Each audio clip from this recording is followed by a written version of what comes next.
केम छो? आप में से कितने लोग ये चाहते हैं कि आज का ये सेशन गुजराती में हो? आप चाहते हैं? क्या नाम है आपका? तो हरीश भाई आप ही कर लो। मुझे जितनी गुजराती आती थी मैं ऑलरेडी बोल चुका हूं। केम छो मजामा, बस। तो आज का ये सेशन शुरू करने से पहले मुझे यहां स्टेज पर 4 वॉलंटियर्स चाहिए। एक मिनट, शांत गदाधारी भीम, शांत। पहले पूरा सुन लो कि करना क्या है। आपको 1 मिनट का टाइम मिलेगा और उस 1 मिनट के अंदर अंदर आपको कुछ भी बोल करके, कुछ भी अजीब अजीब सी हरकतें करके यहाँ पर जो ऑडियंस बैठी है उसको हंसाना है, उनको हंसाना है। अब हाथ उतना ही है, थोड़े कम हुए हैं। हाँ, काफी कम हो गए। भीम ने अपनी गदा डाल दी, बस हो गया काम। आगे और सुन लो, अभी यहाँ पे खत्म नहीं हुआ खेल। आपको यहाँ पर आकर के हंसाना है और एक छोटी सी कंडीशन है उसके अंदर कि आपको कोई संता बंता का जोक नहीं सुनाना, कोई भी जोक नहीं सुनाना, किसी दूसरे का मजाक नहीं उड़ाना, खुद का मजाक उड़ाना है। खुद के फेलियर्स का, खुद की वीकनेसेस का मजाक उड़ाना है यहां पर स्टेज पर आकर के। और उन चारों में से जिसने भी सबसे ज्यादा हंसाया, यहां पर जो लोग बैठे हैं उनको, उसको एक ट्रॉफी मिलेगी।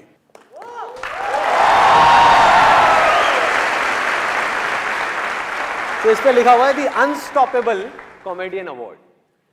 तो देखते हैं कौन जीतता है इस अवार्ड को। अब बताइए कौन आना चाहेगा इसके लिए? एक आप आ जाइए, आप आ जाइए।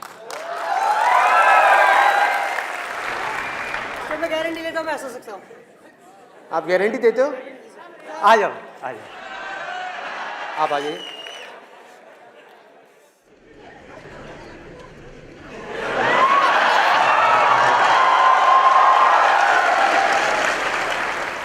ये मेरा डिवोर्स कराएगी। Let's give a big hand for all of them. तो कौन सबसे पहले आना चाहेगा आप चारों में से? You will? Very good, let's give a big hand for. क्या नाम है आपका? Khushboo. Let's give a big hand for खुशबू।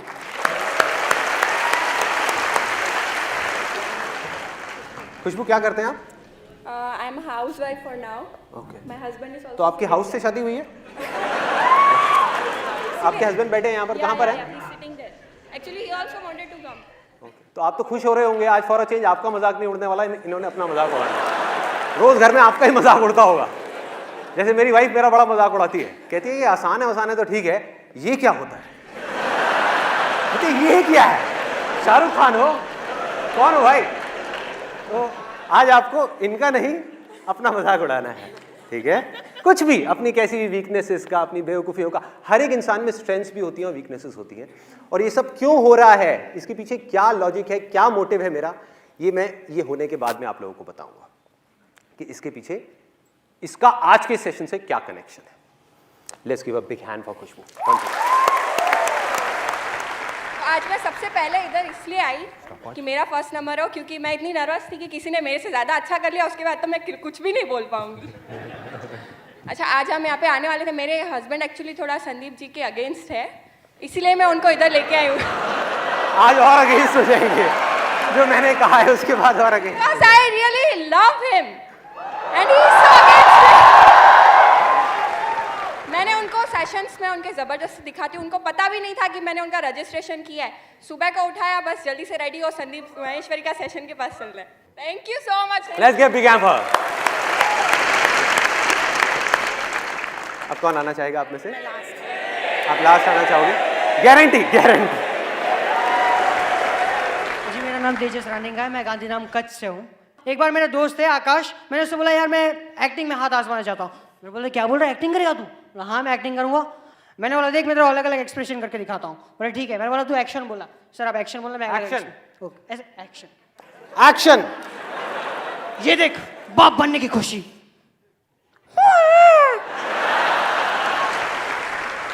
एक और सैड सीन। एक्शन बोलना यार, एक्शन बोल। एक्शन यार, एक्शन। सॉरी भाई, सॉरी। ये देख माँ के जाने का गम, एक्सप्रेशन देखना। ओ जाने वाले क्यों चले गए। वेरी नाइस, बहुत बढ़िया। बहुत बढ़िया। Love you sir. Pack up, spot boy ने पैकअप बोल दिया। अब आप कौन आ रहा है? आप आ रहे हैं, आइए आइए।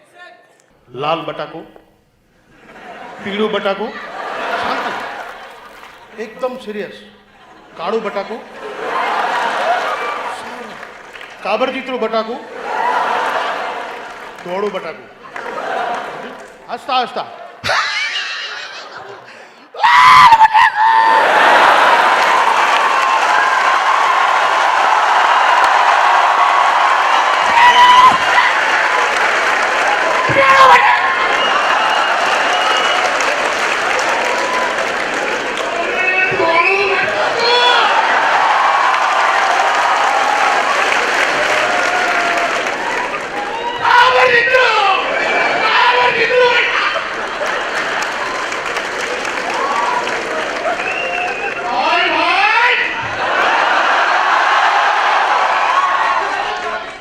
Time up बटाकू। बहुत बढ़िया। मुझे समझ नहीं आया इन्होंने क्या कहा, लेकिन सुनने में अच्छा लग रहा था, देखने में भी मजा आया। क्या मतलब होता है वैसे बटाकू का? आलू, आलू, जस्ट आलू, अच्छा, आलू। रेड आलू, व्हाइट आलू, बट डिफरेंट टाइप ऑफ, रोते रोते हंसते। अरे वाह, क्या बात है। मतलब आलू की इतनी वैरायटी, कमाल कर दिया। आपका क्या नाम है? Naina. Naina. Okay, let's give a big hand for Naina.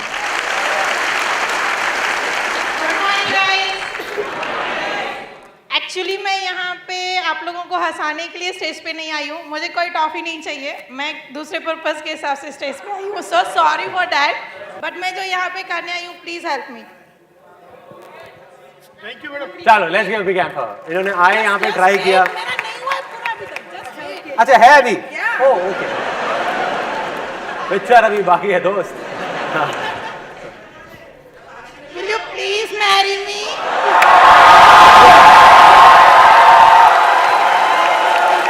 Okay, listen guys,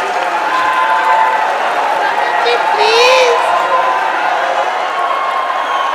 ऐसा है कि मेरा डिवोर्स सिर्फ एक बार हो सकता है, क्योंकि मेरी एक बीवी है, वो ऑलरेडी करवा चुकी है, दूसरा होने की कोई गुंजाइश मैं नहीं है। फाइनल करवा रही हूँ। एक बार हो जाए उसके बाद। आसान है भैया, आसान है। बट हक तो बनती है संदीप जी के साथ।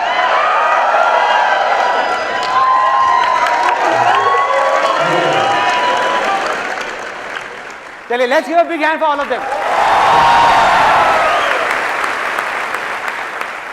आपके हिसाब से विनर कौन है इन चारों में से? वो आपके हिसाब से है, मेरे हिसाब से चारों विनर हैं, चारों विनर हैं, क्योंकि यहां पर आकर के ये करना अपने आप में बहुत बड़ी चीज है।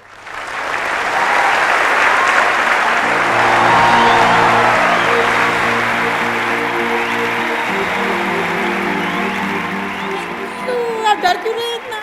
यार पता नहीं अब आप क्या कर दो, पहले आपने प्रपोज कर दिया, फिर हक कर दिया, पता नहीं क्या करोगे, डर तो लगता है ना भाई।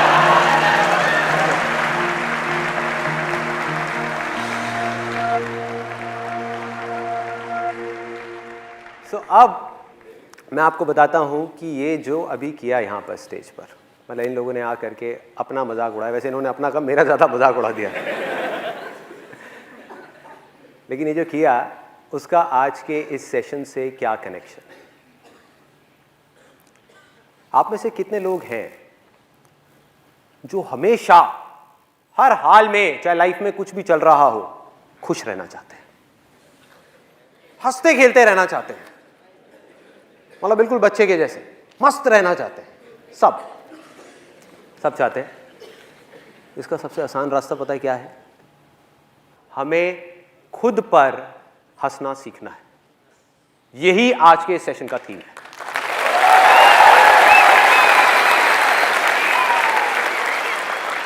How to learn to laugh at ourselves.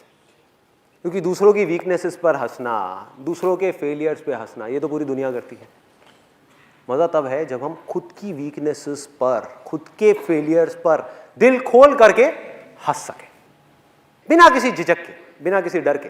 सिर्फ दिखाने के लिए नहीं कि अगर एक ग्रुप में खड़े हैं 10 लोगों के साथ में और हमारा मजाक उड़ रहा है तो मुंह पे ऊपर ऊपर तो हंस रहे हैं, अंदर अंदर गालियां दे रहे हैं। ये बोल ले बेटा, तू मुझे बोल, मैं तेरे को बोलूंगा अभी थोड़ी देर बाद। तू मेरी नाक के बारे में बोल, मैं तेरे दांत के बारे में बोलूँगा। तो करना क्या है कि अगर हंस रहे हैं तो खुल के हंस रहे हैं, दिखाने के लिए नहीं, उनके साथ हंस रहे हैं।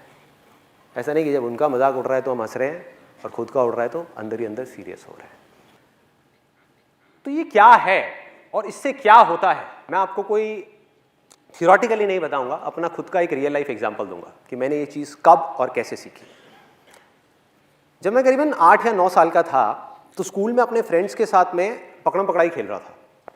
भागते भागते मैं अपने स्कूल के स्टेज पे चढ़ गया। स्टेज पे गया और वहाँ से जा करके मैंने छलांग लगा दी। नीचे कूदा, मैंने देखा नहीं था, वहाँ पर एक कांच की टूटी हुई बॉटल पड़ी थी और वो बॉटल, वो कांच मेरे हाथ में यहाँ पे घुस गया, आर पार हो गया।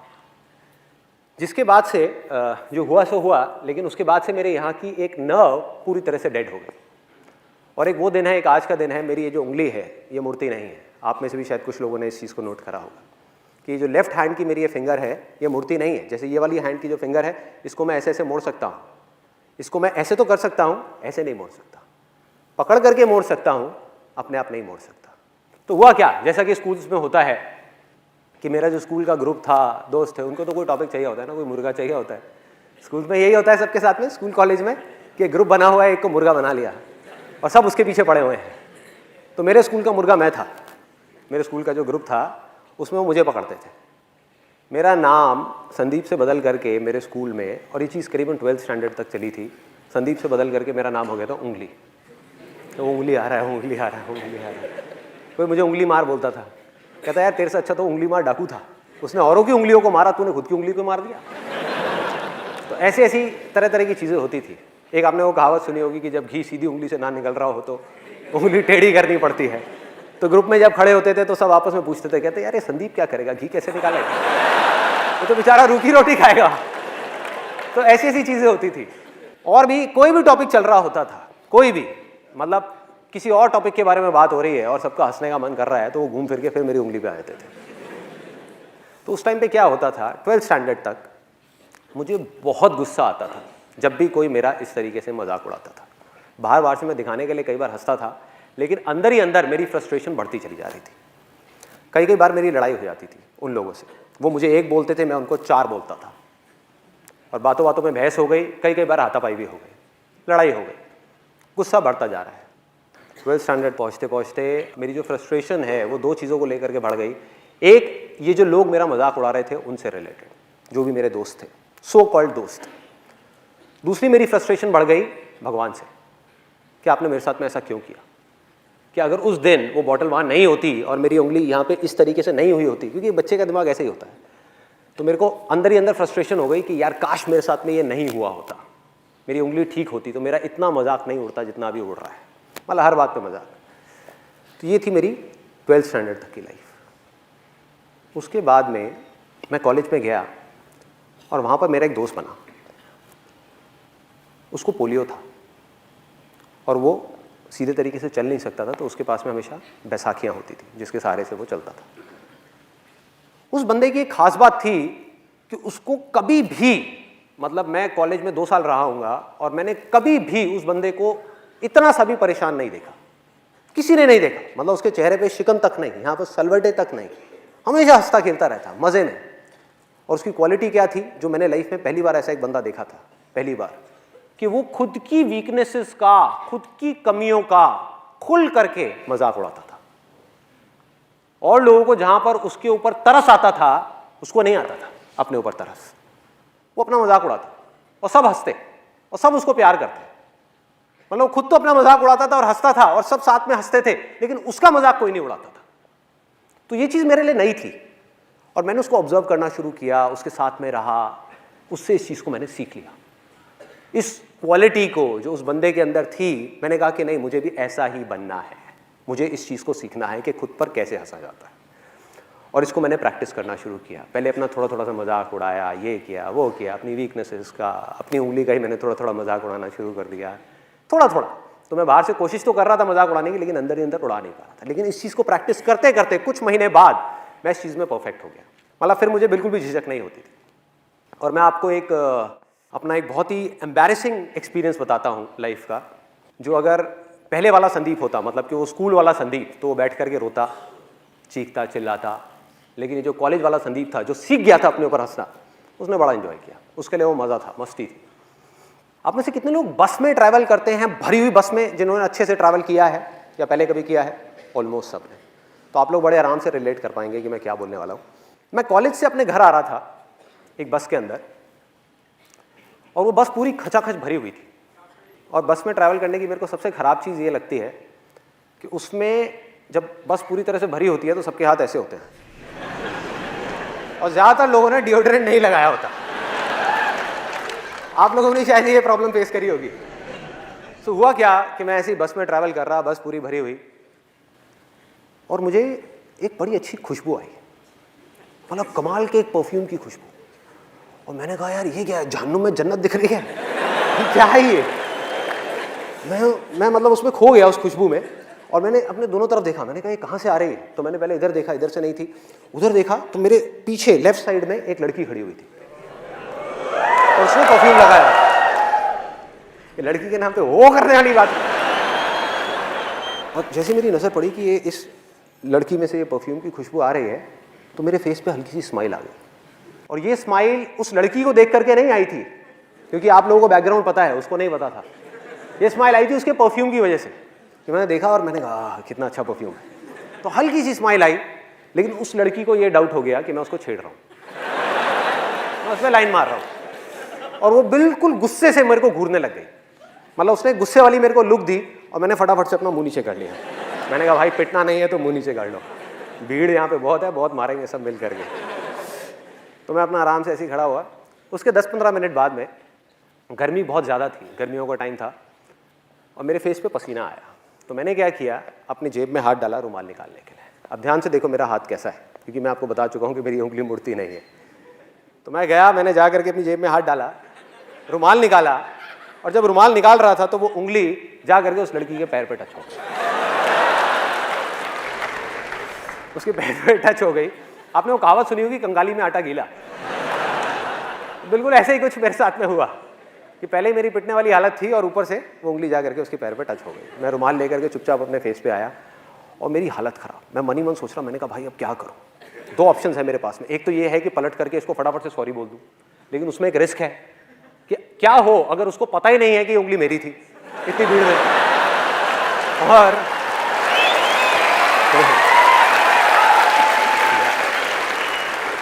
और मैंने बोला तो जबरदस्ती पिटने वाला सीन क्रिएट हो जाएगा। वो कहेगी अच्छा मेरे को उंगली मारी, तूने मारी? तो मैंने कहा भाई, तो मैं दूसरा ऑप्शन मेरे पास में ये था कि मैं चुप रहूं, आराम से देखता रहूं, मुंह नीचे करके ऐसे रिएक्ट करूं जैसे कुछ हुआ ही नहीं है। तो मैं सोच ही रहा था इन दोनों ऑप्शंस में से मैं कौन सा चूज करूं। इतनी देर में मेरे यहाँ पर राइट साइड में पीछे से किसी का हाथ आया, मतलब तगड़ा, जैसे सनी देओल का हाथ है ना, 2.5 किलो का हाथ, वो आया यहाँ पे, थड़ थड़ थड़ ऐसे करके। ओए, पीछे से आवाज़ आई, ओए। मैंने पीछे पलट करके देखा, और उस लड़की के साथ में एक लड़का खड़ा हुआ था, बॉडी बिल्डर टाइप का। अभी मुझे याद है उसने ब्लड रेड कलर की टाइट फिट टी शर्ट पहनी हुई थी, और उसके जो डोले थे, मतलब कि उसकी बाइसेप्स, वो ऑलमोस्ट उस टी शर्ट को फाड़ने वाली थी। इतना तगड़ा बंदा वहाँ पे पीछे खड़ा हुआ था। उसकी हाइट होगी करीबन 6-6.25 फीट। तो मैंने उसको पलट करके देखा, और पलटते ही अब मेरे को समझ ही नहीं आया मैं क्या बोलूँ। अब बहुत देर हो चुकी थी, अब सॉरी बोलने वाली स्टेज जा चुकी थी। मैंने कहा हाँ जी। बस मेरा ये बोलने की देर थी, लड़की का गुस्सा और बढ़ गया। कहती हाँ जी, मैं तुझे बताऊँ हाँ जी। एक तो मुझे पहले देख करके हंसता है, उसके बाद में टच करता है, और फिर पलट करके कहता है हाँ जी। तो उल्टा पड़ गया मेरे ऊपर, मतलब जैसे ही मैंने उसको बोला। फिर मैंने उसको समझाया, मैंने कहा जी I am very very sorry. अब मैं आपको किस तरीके से समझाऊं, आप देखो ये जो मेरी 2 उंगलियां हैं, आप देखो इन दोनों की शेप्स में आपको साफ फर्क पता लग जाएगा। मेरी जो उंगली है ये मुड़ती नहीं है, मैंने जानबूझ करके नहीं किया, गलती से हो गया है। तो उसके बाद में उस लड़के ने बड़ा कमाल का डायलॉग बोला, जो उसके साथ में था, मुझे नहीं पता वो उसका क्या था, बट उसने बड़ा सही डायलॉग बोला। कहता ओ हीरो। मैं कहा हाँ जी। और क्या बोलूँ? मैं कहा हाँ जी। कहता है मेरा हाथ दिख रहा है, ये भी अगर एक बार पढ़ना शुरू हो जाए ना तो रुकता नहीं है, जैसे तेरी उंगली मुड़ती नहीं है। तो मैंने कहा भाई आज तो तू गया, आज तो पिटाई होनी पक्की है।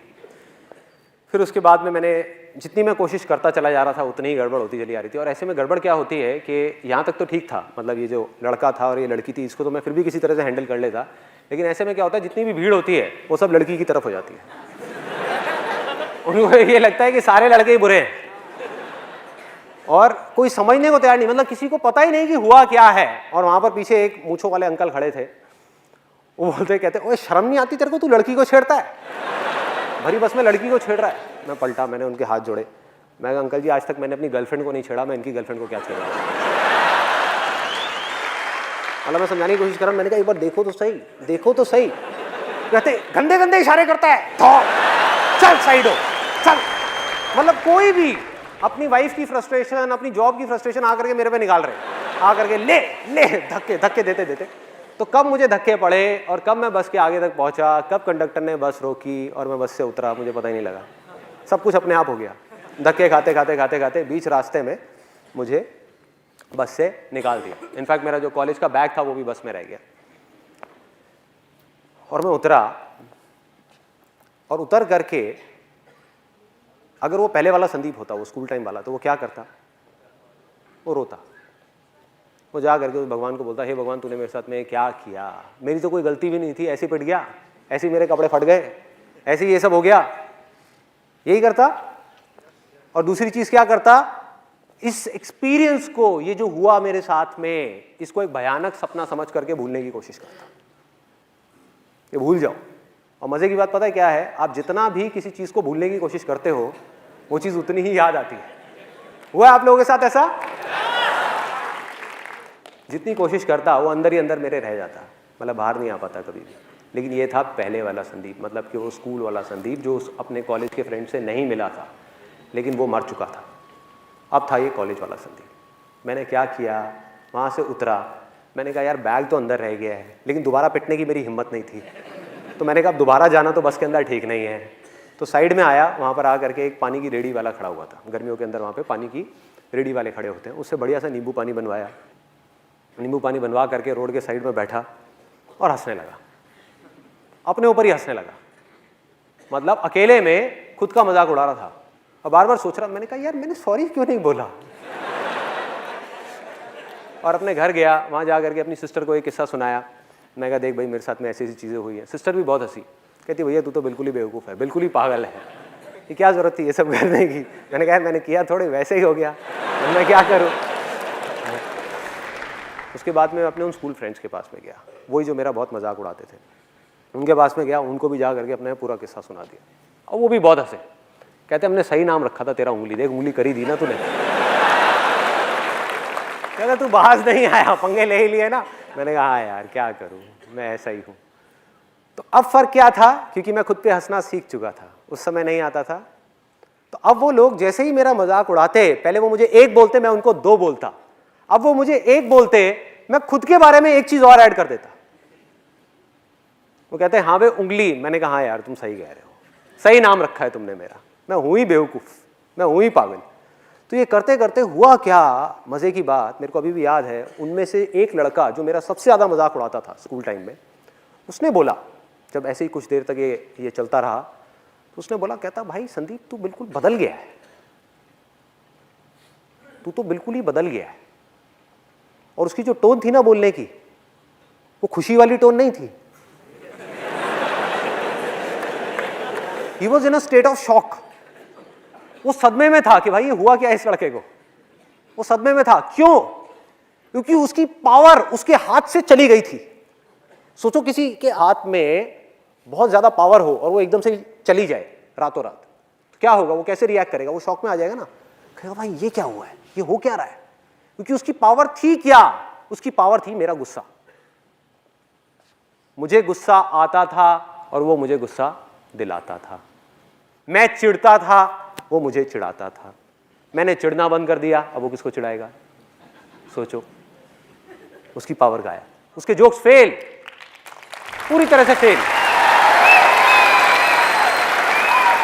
मतलब वो कुछ भी कोशिश करता हुआ फेल, किसी को हंसी नहीं आती। उसके बाद में जो मैं अपने बारे में बोलता हूं उसमें ज्यादा हंसी आती। तो ये मेरा लाइफ का छोटा सा मैंने आपको एक्सपीरियंस बताया कि किस तरह से अगर हम अपने अंदर एक इतना छोटा सा चेंज लेकर के आ जाए तो किस तरह से हमारी लाइफ एक बिल्कुल ही अलग डायरेक्शन पे निकल जाती है। सोचो मेरे अंदर का गुस्सा मर गया, फ्रस्ट्रेशन गायब हो गई, दुख गायब हो गया, क्योंकि अब मुझे हंसने के लिए किसी और की जरूरत नहीं थी, टीवी देखने की जरूरत नहीं थी। इस तरह का कोई भी जोक क्रैक करने में चाहे कितने भी लोग बैठे हो, चाहे 10 लोग बैठे हो, चाहे 10,000 लोग बैठे हो, मुझे 1% भी दिक्कत नहीं होती। हुआ क्या है कि आज मुझे अच्छे तरीके से समझ आ चुका है कि मैं चाहे कैसा भी जोक क्रैक करूं यहां पर, कैसा भी, अच्छा हो या बुरा हो, एक चीज गारंटीड है, आप लोगों ने हंसना ही हंसना है।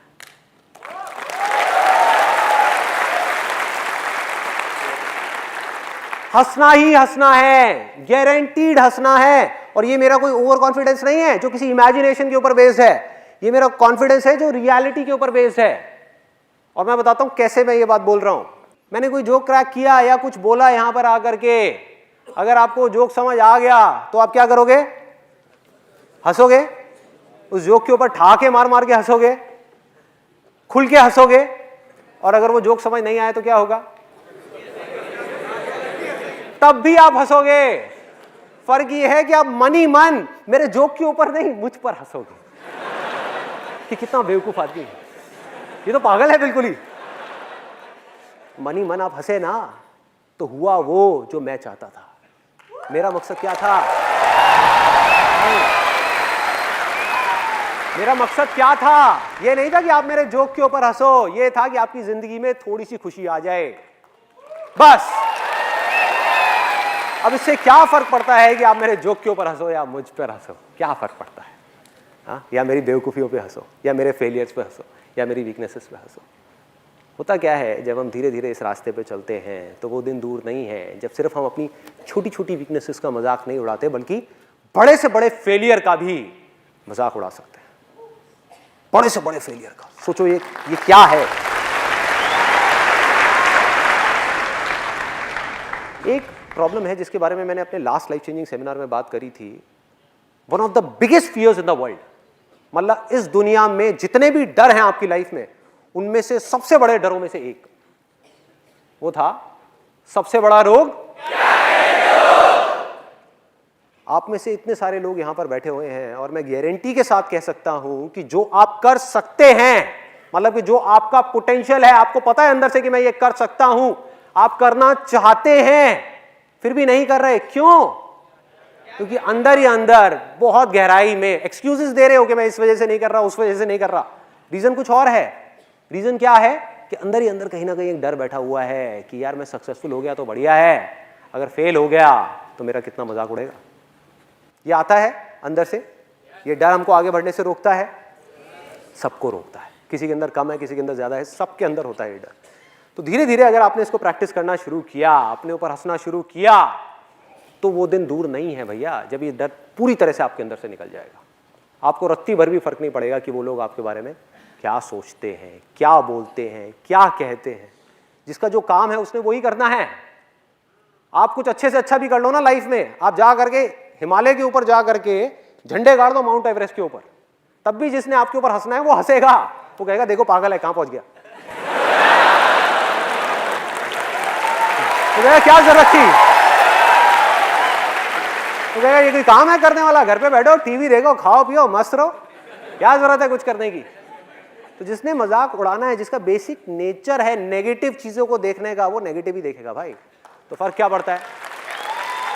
और ये एक छोटी सी क्वालिटी है जो आप उन सब लोगों में देखोगे इस पूरे दुनिया में, जो भी लोग अपनी जिंदगी को खुल करके जी रहे हैं, चाहे कोई भी हो, उन्हें इतना सा भी फर्क नहीं पड़ता कि दुनिया उनके बारे में क्या सोचती है, क्या बोलती है। It does not make any difference to them. तो जीना है तो क्या करना है? खुल के जीना है और खुद पर हंसना है। खुद का मजाक उड़ाने से कभी भी पीछे नहीं हटना है, क्योंकि इससे होता क्या है, सिर्फ इतना नहीं होता, इसके और एक स्टेप और अंदर जाते हैं, थोड़ा और डीप में जाकर के देखते हैं क्या होता है कि जैसे जैसे आपको खुद की वीकनेसेस का मजाक उड़ाना आ गया, खुद की बेवकूफियों का, खुद की कमियों का, खुद के फेलियर्स का, तो धीरे धीरे ये जो सक्सेस है ना, सक्सेस जो हमको मिलती है, हम उसका भी मजाक उड़ा पाएंगे। अपनी सक्सेस का, किसी और की सक्सेस का नहीं। और की सक्सेस का तो दुनिया मजाक उड़ाती है कि अपने पड़ोसी के पास में अपने से बड़ी गाड़ी आ गई, जरूर कोई गलत काम कर रहा है, जरूर कोई गड़बड़ काम कर रहा है, होता है। खुद की सक्सेस का, और देखो इससे क्या होगा। मैंने आज तक अपने सेशंस में इस टॉपिक को बहुत ज्यादा टच किया है कि सक्सेसफुल होने के लिए आपको क्या करना है, लेकिन मैंने इस टॉपिक को टच नहीं किया कि सक्सेसफुल होने के बाद क्या करना है। क्योंकि जहां आप सक्सेसफुल हुए, आपके पास में, आपकी फील्ड में आपका नाम हुआ, आपके पास में पैसा आया, आपके पास में पावर आई, तो आप चाहो ना चाहो उस सक्सेस ने आपके दिमाग पर चढ़ना ही चढ़ना है, गारंटीड चढ़ना है। आपके अंदर अहंकार आना ही आना है, आपकी ईगो ने बढ़ना ही बढ़ना है, और जिसके अंदर अहंकार आया, जिसके अंदर ईगो आई, वो अंधा अकड़ गया। जो भी अकड़ा समझो वो मर गया। क्या होता है ऐसे लोगों के साथ में? उनके अंदर का बच्चा मर जाता है। जहां ये सक्सेस, जब तक कि ये हमारे पैर की जूती पे है तब तक ठीक है, जहां ये सर पे चढ़ी, गड़बड़ शुरू। आप खुल करके वो कर ही नहीं पाओगे जो आप करना चाहते हो। ईगो बढ़ती चली जाएगी, अकड़ बढ़ती चली जाएगी। पता कैसे लगेगा आपको ये चीज़ हो रही है? जब भी जिंदगी में हंसी छिन जाए, सीरियस हो जाओ, माथे पे सलवटें पड़नी शुरू हो जाएं, अकड़ जाओ, हमेशा अकड़े अकड़े रहो, तो समझ जाओ आप गलत ट्रैक पे जा रहे हो। उस समय वक्त है अपने फेलियर्स का नहीं, अपनी सक्सेस का मजाक उड़ाने का। अरे क्या हो गया तो टेम्पररी है, नाम भी टेम्पररी है, सक्सेस भी टेम्पररी है, और मेरे हाथ की चीज नहीं है। सीरियस होना है तो काम के बारे में सीरियस होना है। जो काम मैं कर रहा हूं उसको पूरी ईमानदारी से करना है। नाम का क्या है? नाम और बदनाम में कितनी देर का फर्क है? कुछ सेकंड्स का। तो इस चीज को लेकर के क्यों सीरियस होना है? सक्सेस को लेकर के क्यों सीरियस होना है? पैसे को लेकर के क्यों सीरियस होना है? इन सब चीजों को लाइटली लेना है। सिर्फ फेलियर्स को नहीं, सक्सेस को भी लाइटली लेना है, और पूरी तरह से आजाद रहना है, पूरी तरह से खुल के जीना है अपनी लाइफ को। मतलब कि बिल्कुल वैसे ही रहना है, कुछ भी हो जाए, कितना भी ऊपर लेवल पे आप पहुंच जाओ, बिल्कुल वैसा ही रहना है जैसा आप तब थे जब आपने अपने करियर की शुरुआत करी थी, जब आप छोटे से बच्चे थे। दिल में वो बच्चा मरना नहीं चाहिए। भागना है, उठना है, गिरना है, फिर चलना है, फिर हंसना है, खिलखिलाना है, रोना है, जो मन कर रहा है अंदर से वो करते चले जाना है। मतलब कि दिमाग होना चाहिए बुद्ध के जैसा, और दिल होना चाहिए एक छोटे से बच्चे के जैसा।